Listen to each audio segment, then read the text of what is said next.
इस वीडियो में हम आपको कोऑर्डिनेशन कंपाउंड से वैलेंस बॉन्ड थ्योरी का एक इम्पॉर्टेंट क्वेश्चन का सलूशन बताने वाले हैं, जो कि एग्जाम में आपसे पूछा जाता है कि YK4 Fe6 is diamagnetic but K3 Fe6 is paramagnetic. बताइए कि K4 Fe6 कॉम्प्लेक्स क्यों पैरामैग्नेटिक है, डायामैग्नेटिक है, और K3 Fe6 कॉम्प्लेक्स क्यों पैरामैग्नेटिक है। तो चलिए सबसे पहले आप देखिए कि Fe6 K4 Fe6 क्यों पैरामैग्नेटिक है। तो इसको हम बैलेंस बांड की थ्योरी पर की बेसिस पर एक्सप्लेन करेंगे। यदि आपने बैलेंस बांड थ्योरी नहीं पढ़ा है तो हमने नीचे डिस्क्रिप्शन में लिंक दिया है, आप वहां से जाइए, बैलेंस बांड थ्योरी पढ़िए। यदि आप बैलेंस बांड थ्योरी को जान गए तो इस तरह के कितने भी प्रॉब्लम होंगे आप उन्हें ईजिली सॉल्व कर लेंगे। तो चलिए सॉल्व करते हैं इस क्वेश्चन को। तो सबसे पहले आपको किसी कॉम्प्लेक्स का जो है कॉम्प्लेक्स कंपाउंड में मेटल की ऑक्सीडेशन स्टेट निकालना आना चाहिए कि यह मेटल जो आयरन है किस ऑक्सीडेशन स्टेट में है यहाँ पर। तो सबसे पहले आप ऑक्सीडेशन स्टेट निकालिए। यह आपको हालांकि पता होना चाहिए, लेकिन हम आपको निकाल कर दिखाएंगे। ऑक्सीडेशन स्टेट या oxidation number. Oxidation number K4 तो K का +1 होता है और 4 हैं तो 4। फिर Fe की हम यक्स मान लेते हैं, और Cn की जानते हैं आप -1 होता है, और 6 Cn है तो 6 Cn। अब यहाँ से देखिए 4 प्लस यक्स माइनस का 6, और तब क्या हो जाएगा, यक्स बराबर प्लस का 2। मतलब कि जो यहाँ आयरन एटम है, आयरन सेंट्रल मेटल एटम है, वह +2 की ऑक्सीडेशन स्टेट में है। अब इसके बाद आपको सेंट्रल मेटल एटम का इलेक्ट्रॉनिक कॉन्फ़िगरेशन आना चाहिए। यदि आपको इलेक्ट्रॉनिक कॉन्फ़िगरेशन आता है तो आपको आधी केमिस्ट्री तो आ ही जाती है। यदि आपको इलेक्ट्रॉनिक कॉन्फ़िगरेशन नहीं आता तो आप क्या केमिस्ट्री पढ़ेंगे। तो यहाँ पर इसका परमाणु क्रमांक 26 होता है आयरन का। तो आयरन यहाँ +2 की स्टेट में है, +2 की स्टेट में, तो +2 लिख देते हैं। अब इसका इलेक्ट्रॉनिक कॉन्फ़िगरेशन करेंगे तो आप यहाँ पर 1s2 2s2 2p6 ऐसे लिखेंगे। तो हम डायरेक्ट लिख देते हैं AR मतलब आर्गन, आर्गन मतलब 18 हम डायरेक्ट लिख रहे हैं, आप पूरा लिखिएगा। आयरन 18, इसके बाद 3D, फिर 4s 3D 6 यहाँ भरेंगे, 4s2 0। अब यहाँ पर इलेक्ट्रॉन की फिलिंग करिए। यह आपका 3D है, यह 3D है। 3D में 1 2 3 4 5, और यह आपका 4s, आपका यह 4s। 3D में कितने इलेक्ट्रॉन है, 6, तो आप 6 इलेक्ट्रॉन भरिए। 6 इलेक्ट्रॉन हो गए। अब देखिए जो यहाँ पर लिगेंड प्रेजेंट है इस कॉम्प्लेक्स Fe6 में, जो लिगेंड प्रेजेंट है वह किस स्टेट में, वह किस टाइप का लिगेंड है, एक स्ट्रांगर लिगेंड है, एक स्ट्रांगर लिगेंड है। तो बैलेंस बॉन्ड थ्योरी ने बताया था कि यदि स्ट्रांगर लिगेंड जब रहें, आप पहले लिख लीजिए कि Cn minus is stronger ligand.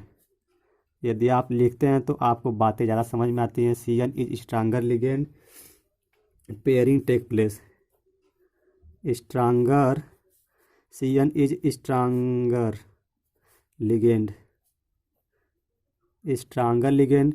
आप जानते हैं CO और Cn ये सब जो होते हैं स्ट्रांगर लिगेंड होते हैं। Cn minus is stronger ligand, pairing take place, pairing take place मतलब अब पेयरिंग होगी। यह कौन बताया था, बैलेंस बॉन्ड थ्योरी। पेयरिंग कैसे होगी, यह आपका Fe2+ है, यह आपका 3D, यही वाला हम लिख रहे हैं, यही दोनों। यह आपका 3D ऑर्बिटल है, 1s 1 2 3 4 1 2 3 4 5 1 2 3 4 5। यह आपका s2 4s, यह 3D। देखिए बैलेंस बॉन्ड थ्योरी ने बताया था कि यदि जब कॉम्प्लेक्स में यदि स्ट्रांगर लिगेंड होगा तो वह सेंट्रल मेटल एटम के इलेक्ट्रॉन की पेयरिंग कर देगा। तो सेंट्रल मेटल एटम के यह इलेक्ट्रॉन है, और Cn स्ट्रांग लिगेंड है, तो जैसे यहाँ पर एक एक अनपेयर्ड इलेक्ट्रॉन है तो इनकी पेयरिंग हो जाएगी। यह इलेक्ट्रॉन इसमें चला जाएगा और यह वाला इसमें। तो देखिए यहाँ पर 2 इलेक्ट्रॉन इसमें थे, 2 इलेक्ट्रॉन इसमें, एक था, एक यहाँ से आएगा, 2 हो जाएगा, और इसमें एक था और एक इसमें से आ जाएगा, तो 2 इलेक्ट्रॉन हो गए सब में। अब बचा 1 2 3, बचा 3। अब क्या बैलेंस बॉन्ड थ्योरी ने यह बताया था कि जब जितने लिगेंड रहेंगे, यदि 6 लिगेंड रहेंगे तो central metal atom 6 hybrid orbital बनाएगा। यदि चार जो है लिगेंड रहेंगे तो सेंट्रल मेटल 4 हाइब्रिड ऑर्बिटल बनाएगा। तो देखिए, तो यहाँ पर कितने ऑर्बिटल हैं, 1 2 3, 3 ऑर्बिटल हैं, तो 6 लिगेंड है, तो 6 हमको हाइब्रिड ऑर्बिटल चाहिए, 1 2 3। तो यहाँ पर अगला जो है 4p भी आ जाएगा, 4p। यहाँ यह किसने बताया था, बैलेंस बॉन्ड थ्योरी। यदि आप उसके पोस्टुलेट जानते होंगे तो आपको यह पता होगा कि जितने लिगेंड होते हैं सेंट्रल मेटल एटम उतना ही हाइब्रिड ऑर्बिटल तैयार करता है। तो 6 लिगेंड है, तो 1 2 3 4 5 6, जो सेंट्रल मेटल एटम है वह 6 हाइब्रिड ऑर्बिटल बनाएगा। तो यह 3D है, 3D वाला ऑर्बिटल है, 2 ऑर्बिटल है हाइब्रिड, तो D2, और एक यस है तो यस, और 3p का ऑर्बिटल है तो 3p। इसका हाइब्रिडाइजेशन जो हो गया वह sp3 D2 sp3 हो गया। इसी को आप hybrid D2 sp3 hybrid orbital के नाम से जानते हैं, sp3 D2 हाइब्रिड ऑर्बिटल। अब देखिए, अब इसमें जो है आपका formation of Fe6, formation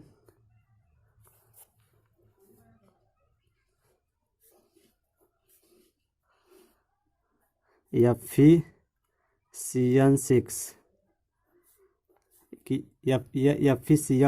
Fe6 कैसे बॉन्ड बनाएं। तो देखिए, यह सेंट्रल मेटल एटम का हाइब्रिड ऑर्बिटल 1 2 3 4, यह आपका 3D है, 1 2 3 4 5, यह आपका 4s, और यह आपका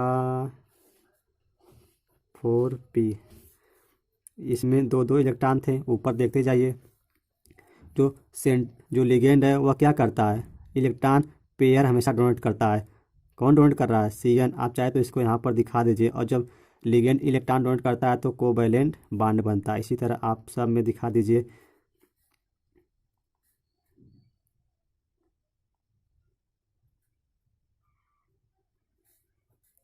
सिक्स लिगेंड है तो 6 हाइब्रिड ऑर्बिटल बनाएंगे, और सभी के साथ ये इलेक्ट्रॉन, और यह जो लिगेंड होते हैं हमेशा पेयर ऑफ इलेक्ट्रॉन डोनेट करते हैं, 2 इलेक्ट्रॉन डोनेट करते हैं। और जो यह बॉन्ड बन रहा है यह हमेशा कोऑर्डिनेट बॉन्ड बनता है, लेकिन इसको बैलेंस बॉन्ड थ्योरी सामान्यतः कोवैलेंट बॉन्ड मानती है।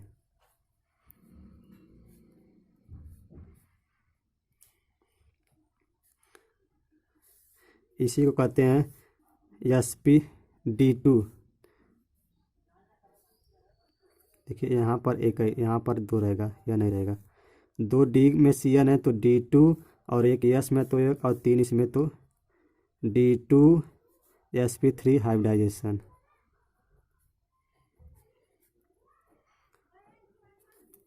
यदि आप देखिए कि जो है यह कॉम्प्लेक्स क्यों डायामैग्नेटिक है, Ke4 Fe6 क्यों डायामैग्नेटिक है। तो बैलेंस बॉन्ड थ्योरी ने बताया था कि यदि paired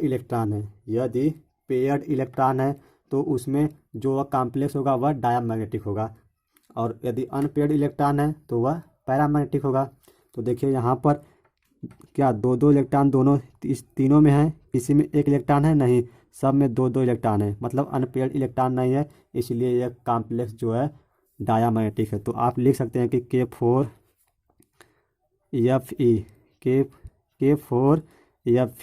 Fe6 is diamagnetic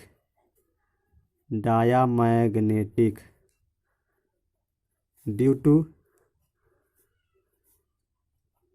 no unpaired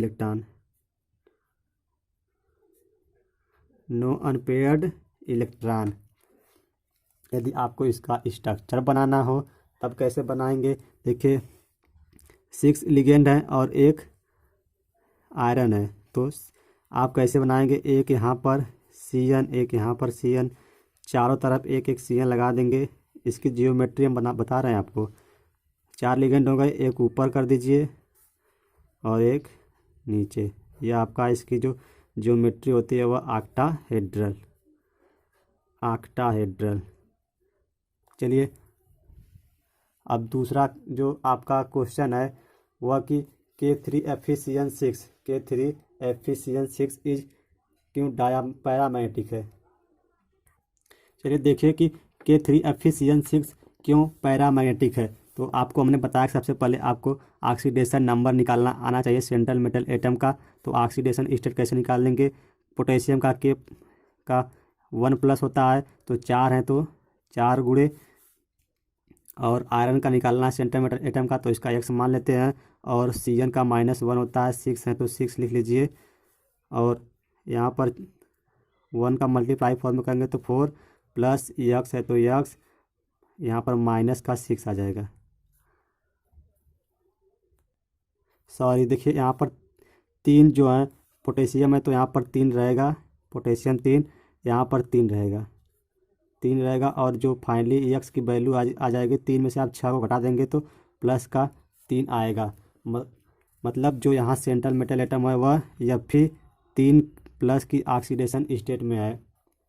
तब आप जब इसका इलेक्ट्रॉनिक कॉन्फ़िगरेशन करेंगे Fe3+ का तो आपके 3d5 4s 0 आएगा। तो आप इसको ऑर्बिटल में फिलअप करेंगे जब 1 2 3 4, और यह आपका यस वाला, इसमें 5 इलेक्ट्रॉन फिल कर दीजिए, 5 इलेक्ट्रॉन फिल कर दीजिए। अब वैलेंस बॉन्ड थियरी ने बताया था कि जब स्ट्रांग लिगेंड प्रेजेंट हो तो सेंट्रल मेटल एटम के इलेक्ट्रॉनों की पेयरिंग हो जाती है। तो आपका CN यहाँ पर स्ट्रांग है तो पेयरिंग कर देगा, तो यह फिर आप यहाँ पर लिख सकते हैं कि CN is strong ligand pairing take place. फिर इसके बाद Fe3+ पेयरिंग में दिखाइए आप यहाँ पर 3D 1 2 3 4।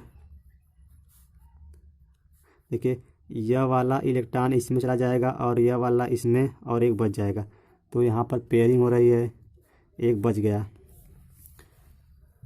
और आप चाहे तो यहाँ से अब बता सकते हैं कि यहाँ पर एक अनपेयर्ड इलेक्ट्रॉन है इसलिए यह पैरामैग्नेटिक है, लेकिन आप पूरा जानिए। अब 1 2 3 है। अब सेंट्रल जो बैलेंस बॉन्ड थ्योरी ने बताया था कि सेंट्रल मेटल एकदम उतना हाइब्रिड ऑर्बिटल बनाता है जितना उसमें लिगेंड होते हैं। 6 लिगेंड है तो 6 हाइब्रिड ऑर्बिटल बनाएगा यह। 1 2 3, और यह अगला जो आएगा 4p 4s 4, यहाँ 4s यहाँ पर रहेगा, और 1 2 3 4 5 6 कितना आ रहा है, 6 आ रहा है। तो 6 आप लिख सकते हैं कि 6 2d का इलेक्ट्रॉन है तो 2d, एक यस का है तो यस, और 3p का है तो p3 हाइब्रिड ऑर्बिटल।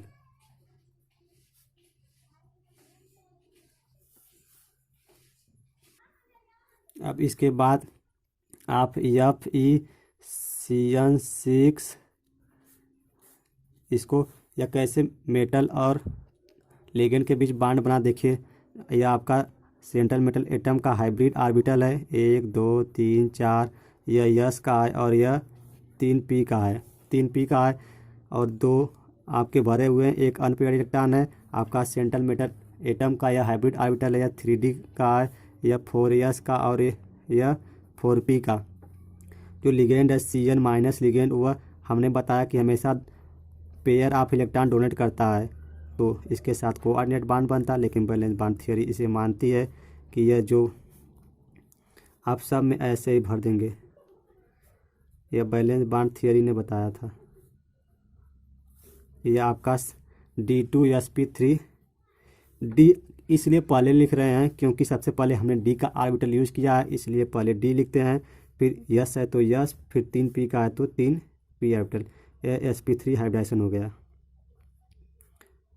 हाइब्रिडाइजेशन। आप थोड़ा अच्छा लिखिए। इसके बाद आप यहाँ पर लिख लीजिए कि K3 Fe CN6 Cn6 is paramagnetic due to paramagnetic due to unpaired electron. ये बैलेंस बॉन्ड थ्योरी ने बताया था कि यदि कॉम्प्लेक्स में अनपेयर्ड इलेक्ट्रॉन आ जाएं तब वह पैरामैग्नेटिक होता है, और यदि पेयर्ड इलेक्ट्रॉन हो तब वह डायामैग्नेटिक होता है। Due to unpaired electron. यदि आपको इसकी ज्योमेट्री बनानी हो तो ज्योमेट्री सेम होती है। चलिए हम आपको बना कर दिखा देते हैं। आपका यह सेंट्रल मेटल एटम आयरन है, और 6 क्या है, लिगेंड है, 1 2 3 4 5 6 सी एन सब जगह लगा लीजिए। और ज्योमेट्री इसकी ऑक्टाहेड्रल होती है।